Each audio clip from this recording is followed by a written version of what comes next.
کروا رہی ہیں ہمدرد ولیج اسکول کی طالبہ لائبہ مہر اللہ۔ محترم مہمانان گرامی، السلام علیکم۔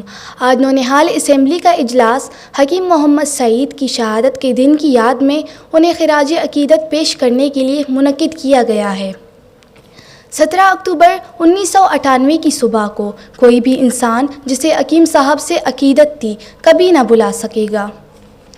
وہ ایک مصنف خوش فکر اہل طرز ادیب، وہ ایک مصنف خوش فکر اہل طرز ادیب، وہ ایک طبیب مسیحا نفس عظیم انسان، عدم کی وادی تاریک میں ہوا یوں گم، چراغ لے کے بھی ڈھونڈے تو اب ملے گا کہاں۔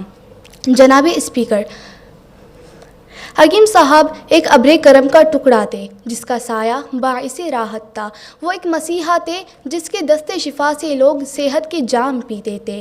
وہ ایک سیاح تھے جن کی سیاحت اپنے لیے نہیں بلکہ ملک و ملت اور اسلام کے لیے سفارت کاری کا ذریعہ تھی۔ وہ ایک تاجر تھے مگر امانت و دیانت کا آئینہ دار۔ وہ صوم و صلات کا شاہکار تھے۔ شہادت پائی تو روزے کی حالت میں، یقیناً وہ جام کوثر کے حقدار تھے۔ وہ حافظ قرآن تھے، قاری تھے مگر قاری نظر آتا ہے حقیقت میں ہے قرآن کی تفسیر تھے۔ کاش یہ قوم ان کو پہچانتی، مگر کیوں؟ شہید کو تو ان کے خون سے روشن ہونے والے چراغوں سے پہچانا جاتا ہے۔ تو چھپ گیا ہے مگر نور عمل سے تیرے، تو چھپ گیا ہے مگر نور عمل سے تیرے، جگمگائے ہیں تیری قوم کی قسمت کے چراغ۔ محترم مہمانان گرامی، میری تقریر کا موضوع شہید حکیم محمد سعید کے افکار، صاحب الرائے اور مستقبل کے معمار ہے۔ قلیل وقت میں اس طویل موضوع پر بات کرنا ناممکن ہے۔ حکیم صاحب نے ہمیشہ پاکستان سے محبت کرو، پاکستان کی تعمیر کرو کی بات کی۔ اس کے لیے انہوں نے نونہالوں کو مستقبل کے معمار کی صورت میں تیار کرنے کو اپنا مشن بنایا۔ وہ چاہتے تھے کہ نونہال اچھی تعلیم حاصل کرے۔ ان کا کہنا تھا کہ پڑھو اور خوب پڑھو، مطالعہ زیادہ سے زیادہ کرو، اس سے تم اپنے علم میں اضافہ کرو گے، اور جب علم میں اضافہ ہوگا تو تم زیادہ اچھے طریقے سے ملک و قوم کا نام روشن کرو گے۔ ان کا کہنا تھا کہ علم حاصل کرو پیسے کمانے کے لیے نہیں بلکہ عزت کمانے کے لیے، ملک کی ترقی کے لیے، انسانیت کی خدمت کے لیے۔ وہ پاکستان کے ہر فرد کو تعلیم یافتہ دیکھنا چاہتے تھے۔ وہ قوم کو یہ سمجھانا چاہتے تھے کہ ترقی دولت سے نہیں آتی، ہمیشہ علم سے آتی ہے۔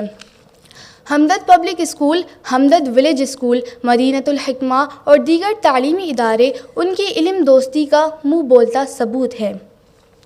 خواہاں وہ نہیں تھے دولت و شہرت کے، خواہاں وہ نہیں تھے دولت و شہرت کے، دل دادا تھے ملک و قوم کی خدمت کے، مدفون اسی میں ہے شہید صائم، بانی تھے وہ جس مدینۃ الحکمہ کے۔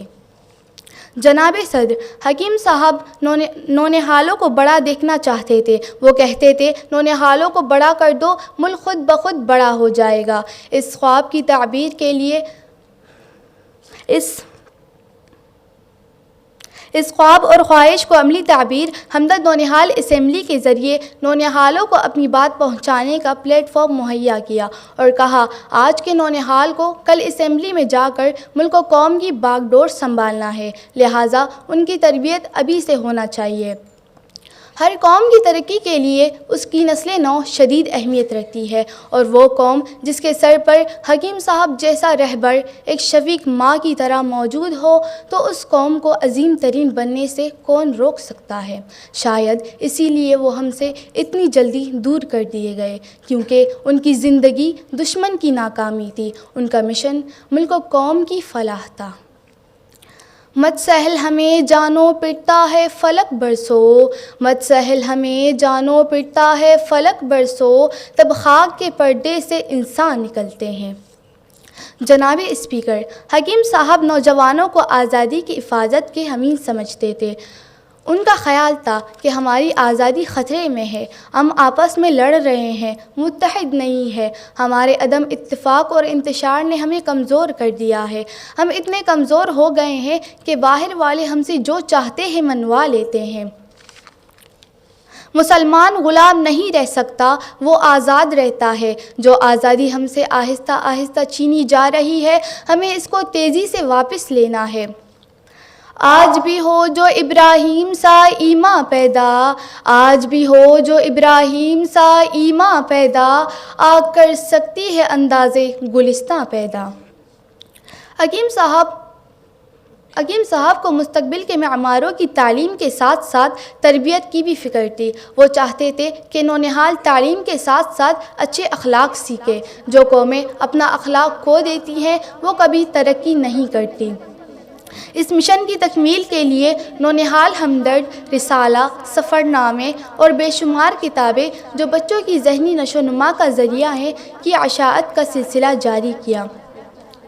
ان کا خیال تھا یہ بچے ان نازک پھولوں کی طرح ہیں جنہیں مناسب دھوپ، پانی اور مٹی کی ضرورت ہوتی ہے جب ہی یہ پودا بہار کی نوید دیتا ہے۔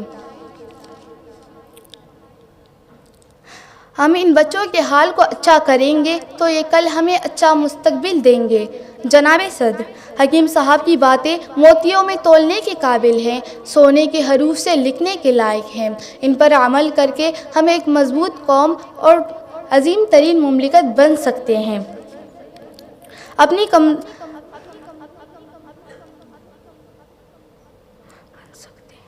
ہم چاہیں تو سب ممکن ہے۔ خلوص، اتفاق اور محبت درگزر کی ضرورت ہے۔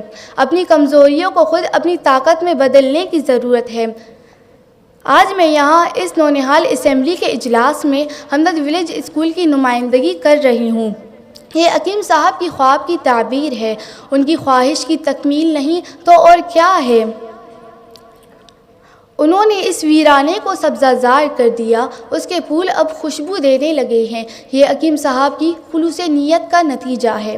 یقیناً ہمیں اس سے بھی آگے جانا ہے اور اپنے رہبر، قائد اور محسن کی خواہشات کی تکمیل کرنی ہے۔ اللہ ہمارا مددگار ہو، آمین۔ تیرے مشن کو آگے بڑھائیں گے ہم، تیرے مشن کو آگے بڑھائیں گے ہم، اسے منزل تک پہنچائیں گے ہم۔ یہ عہد ہے تجھ سے ہم سب کا کہ عہد وفا نبھائیں گے ہم۔ شکریہ۔